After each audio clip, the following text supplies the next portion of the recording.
Welcome to GlideChat, where we give you the rundown of all things ServiceNow. Let's talk about the now, right now.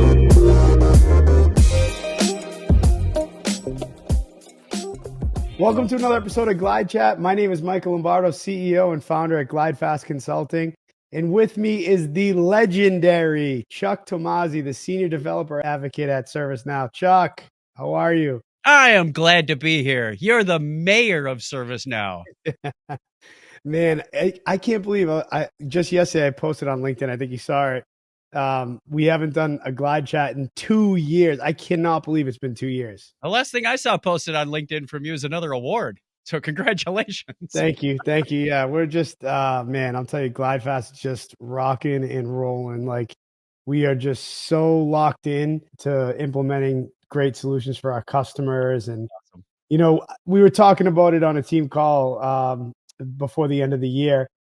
And we just have a passion for excellence. You know, we are passionate.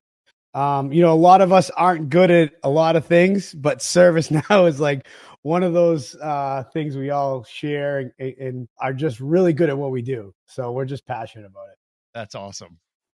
So tell me, Chuck, how's your year going so far? So far, so good. Yeah, you getting ready for SKO? You going to SKO? Unfortunately not. I'm going to be on PTO. And man, I just, with reorgs and whatnot over the last few years, I don't really fall under that sales category anymore. So, you know, you gotta send the people who are making the money, not spending the money. And I'm on the spending side. Well, anything, if anytime you ever want to do anything that maybe you can't get ServiceNow to help you with, you know, GlideFast is always here for you. I appreciate that. I was talking to you just before we kicked off. I threw it out there on the GlideFast Slack that we were doing another GlideChat, and I had an avalanche of people wanting me to ask you things. And so I don't want this all one way, but I definitely have some questions that if I don't ask you, I'm going to have to face the angry mob of GlideFast. So why don't I kick it off? You know, one of the main questions a couple people asked were like, what were the early days like at ServiceNow? Because you were what number employee? 199. Wow. And you were a customer before that. I was a customer. I think we were customer 205, if my math is correct. God, that is In crazy. fact, today, as we record this, Yeah. would be the 15th anniversary of our go live when I was a customer. Did you get a cake? This is pre-cake days. This was pre-cake days. In fact, I was on PTO during our go live. We did a soft launch on the Friday before, and it launched on a Monday. So we had a whole whopping day of experience under our belt and went, that feels pretty sturdy. I'm out of here. Yeah. You guys will be fine. That's unbelievable. So 199. So you were actually an earlier number employee than customer. That's a crazy stat too. Well, you got to remember, I came in at 6 years. The company was already 6 years by the time I got on board in 2010. Wow. So it had been growing, and there's still, you know, some 40, 45 people that have seniority on me. And I respect them. We just had Brita Coke said, 14 years. And I went, wow, you got one on me, lady. Good for you. Yeah, I've worked with her. She's great. Yeah. We go way back as well, back to like an old implementation when I was a technical consultant in 2011. Wow. So it's a good group. There's still that kernel. So back then, it's a small company. Yeah. Still a startup, pre-IPO. Yep. And you know, if anybody had asked me to join in those early days when I was a customer, like, I don't know about this, man. You know, the CEO still writing code. What's up with that? This doesn't give me the greatest confidence. But after using the platform, using the product for a couple of years, I had the mixed blessing of, you know, my company saying, thanks for your 22 years of service, and also having in hand my Innovation of the Year award signed by Fred Luddy about a week earlier, going, hey, remember me?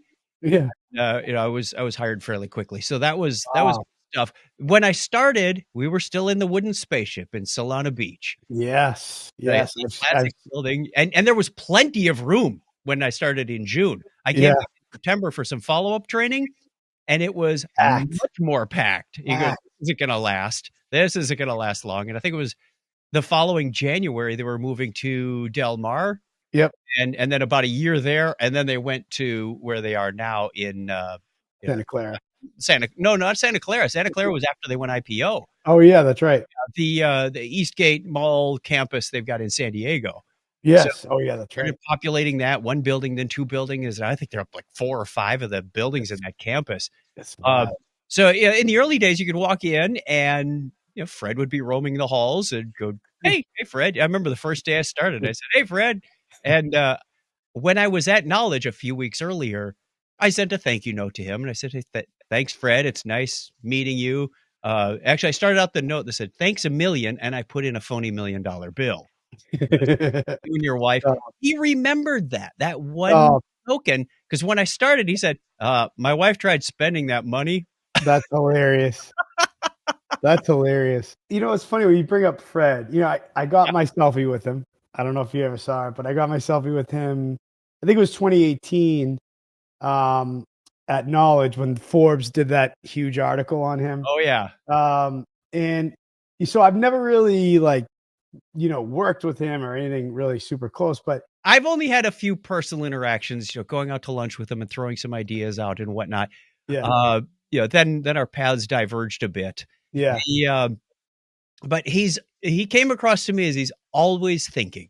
He's yeah, always got his mind on what's next, how to do something. I mean, in the earlier days, it was obviously how do we implement this technology into the platform and make it succeed? It was always clicking, which intrigues me if I ever get an opportunity now that he's retired completely, not yeah. just as CEO, but from the board and everything else. Oh, he's off the board. What are you working on these days, Fred? I Because know. Yeah. he's got to have Oh, some he's got to have something coding up his project sleeve. going on. I Yeah. would be the same way. Yeah. It's in my DNA since I was a teenager to be doing this. Yes. Yeah. And yeah, I didn't realize he retired from the board because he was the chairman of the board, right? Was that Yeah. recently? I must have missed that. I think it's been a year or two because I don't. Okay. All right. I guess I'm as out of. chairman and CEO is this title. Yeah. Wow. Okay. So that's crazy. Yeah. Hey, man, the guy just turned 70. He's got a I family know. to deal I with. know. So. But you know what I love about McDermott is he's always embraced Luddy. Like he's Oh yeah. always given, props to him and said, we are fulfilling Luddy's vision. I think he's Absolutely. and I love that about Bill. And yeah, I remember Fred was, a big part of leading the team on the service portal implementations and or that product. And people were like, he's still coding. That was like his big project, is one of his last ones, right? I think so. Yeah. All right, so let's jump around a little bit. So we talked about the early days.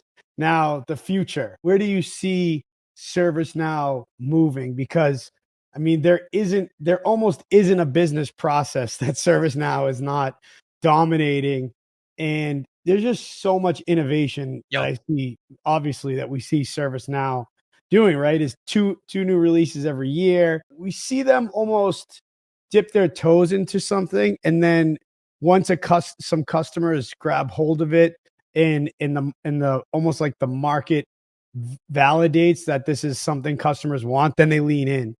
But where do you see like ServiceNow? Is there any white space left for problems that ServiceNow can solve that come to mind?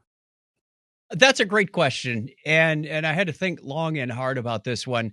I see we're going to continue to make it easier and faster to make these changes to the platform. We've seen an evolution over the last 5 years, maybe even a little bit more, on investment in low code technologies. And these aren't just to get, new people into the ecosystem. It's to make things for us senior members even faster. I can make tables and ACLs and a form layout in about 5 minutes now, whereas it used to be a 2 or 3 hour process. I know. You just don't have to spend as much time doing these things. You want a record producer? Boom. Way quicker than it used to be. So I see that not just the building, but the maintaining and, as companies start making more and more stuff, making more changes, making more bespoke applications, whatever, there's got to be an easier way to maintain that and govern it and obsolete it, just that whole governance process going forward, because that's going to be future technical debt.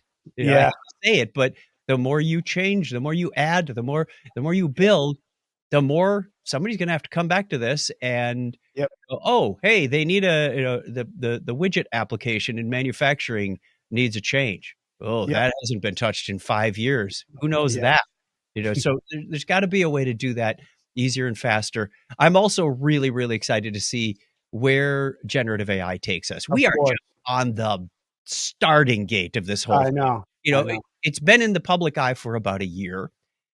We've implemented it in Vancouver, and case summarization and sentiment analysis, things of that nature, give us just a taste of what's coming. I really look forward to seeing what our customers demand out of this. Because I liken this, my analogy for generative AI right now is like, once upon a time, we cut down trees with axes.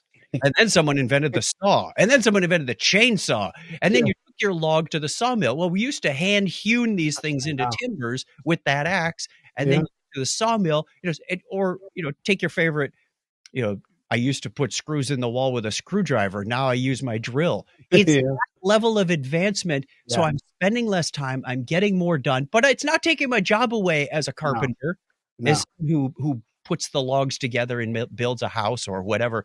It's making more value add time with less. What do I do best? Let me focus on that. Exactly. And that's what ServiceNow has been since day one, right? Yeah, absolutely. I mean, how many customers are afraid, oh, here come, we're going to lose our job? No, it's so you can focus on more meaningful activities instead of swiveling your chair back and forth and just passing paperwork, right?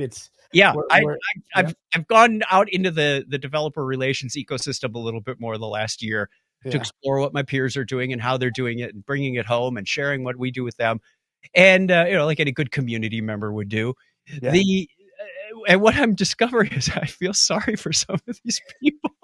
They have to do things the hard way. I know. And it's like they don't even know it's possible. Like, and you're trying to there's an easier way, and but I like being close to the metal. Like, well, that's not value add time.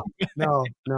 And I think in a way some people try to hold on to that. Like, we're in the business of change as a partner, right? Like we are constantly pushing these large, big, large, slow organizations into changing. And a lot of the employees that struggle with that, they want to hold on to those old things. And so I know it's you see people kind of struggle with that.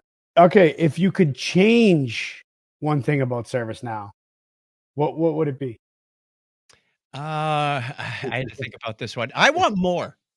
I want more people on our team so we can do more. Yeah.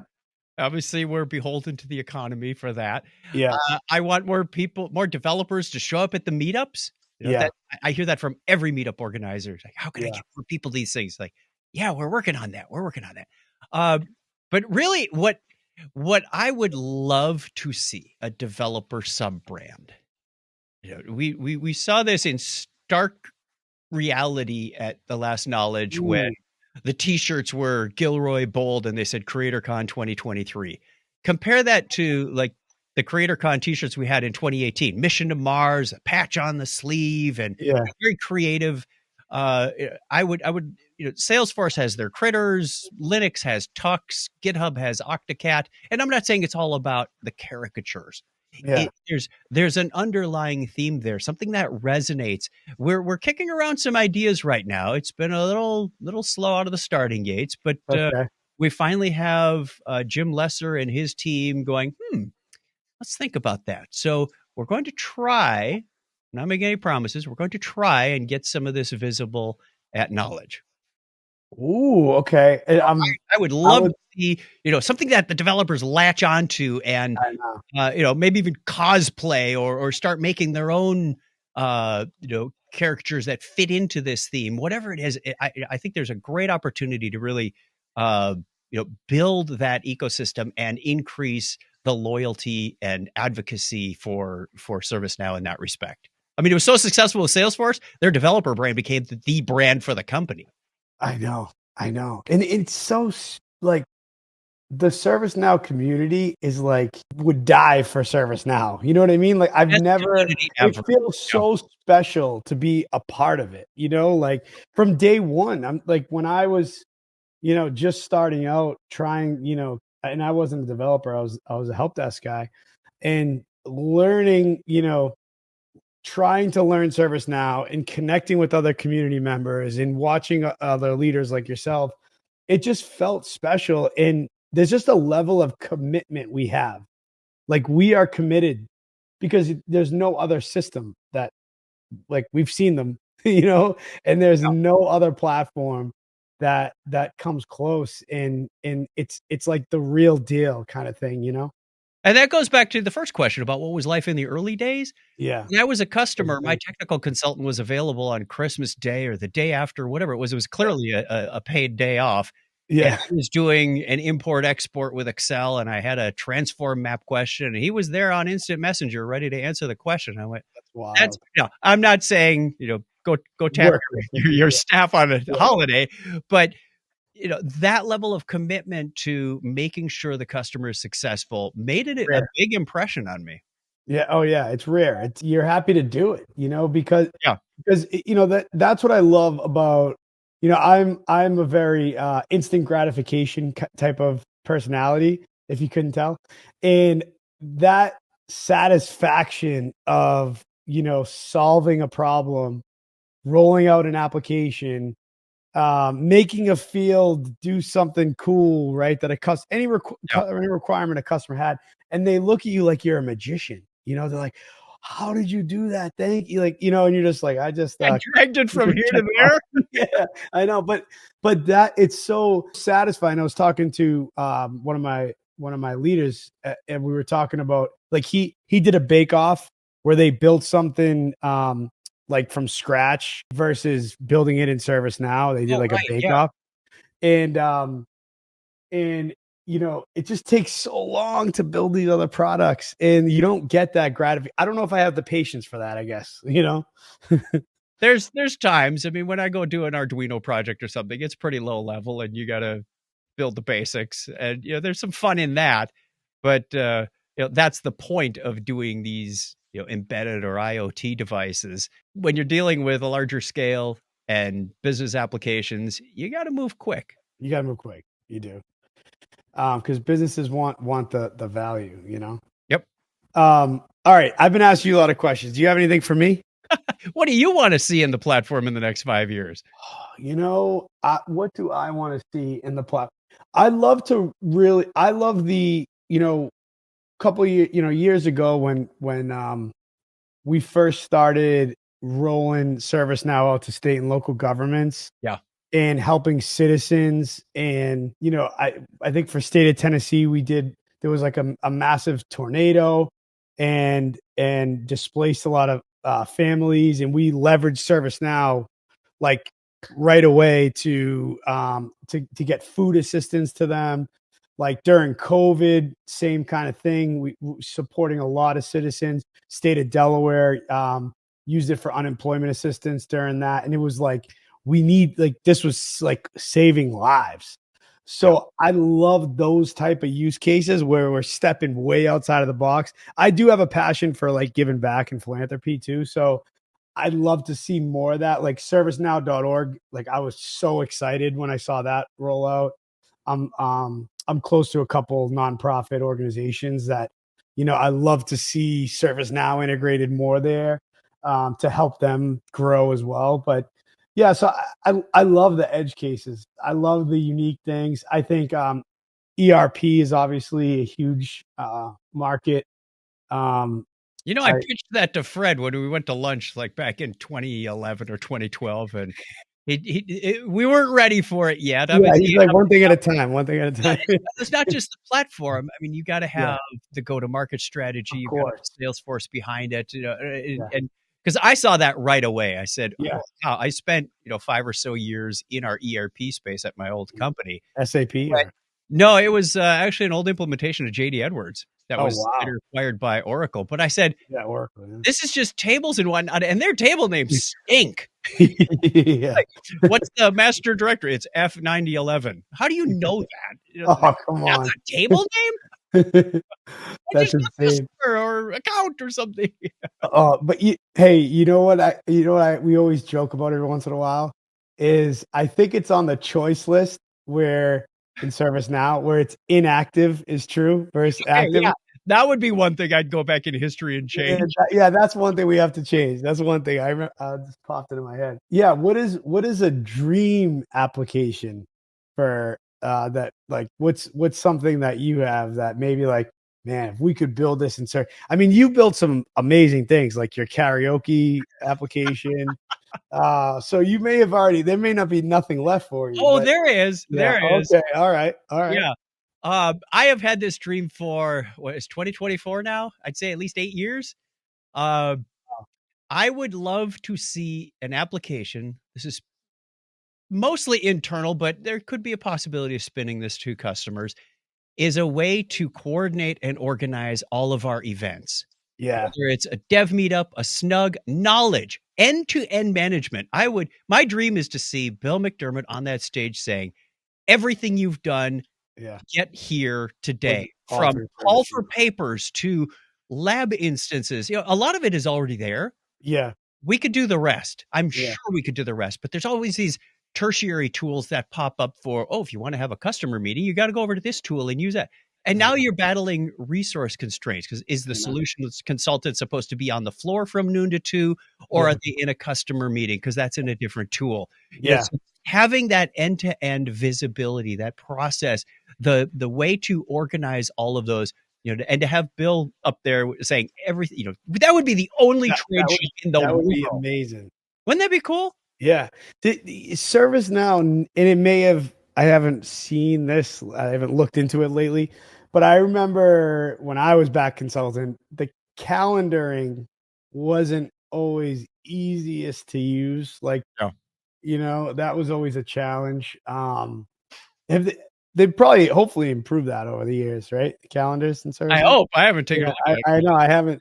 I mean, we run our entire business on it, so we do resourcing, and I know that's improved like Yep. light years because I remember during a PPM implementation years ago, we were struggling with the resource app, and now like when we took a look at it even a couple of years ago, we were like, oh, this is great. So, but yeah, calendaring is tough, and then integrating. Everyone always wanted to integrate with Outlook, and so I think finding a way to seamlessly do that would be cool. This question actually came from the GlideFast team, but it's funny because I actually asked you this in New York, and I remember it like I mean it wasn't that long ago. I think it was A couple months ago. yeah, a couple months ago, but I kind of got chills a little bit the way you answered it. I asked you, what drives you to work so hard? What makes you get up every day and do so much for the community and other people? And I loved your answer, and I know everyone else is gonna say I it. remember what I said, but I already know your answer. I know. You want me to answer for you? What motivates you to keep working so sometimes, hard every sometimes I say things that I don't remember what I day? said. Just ask my wife. No, what motivates me, what gets me out of bed every day is the community. It's everybody out there who is building on the platform, using the platform, configuring, writing code, whatever it is, and just being able to. I'm a curious individual, especially when it comes to tech and science and whatnot. Is I want to learn, and then I want to share, and that turns into content, and that's Yeah. the reason why I have this job. And that is changing lives. And I didn't realize it at first. I thought, yeah, I'm put out some good blogs or an occasional script on this, Yeah. whatever.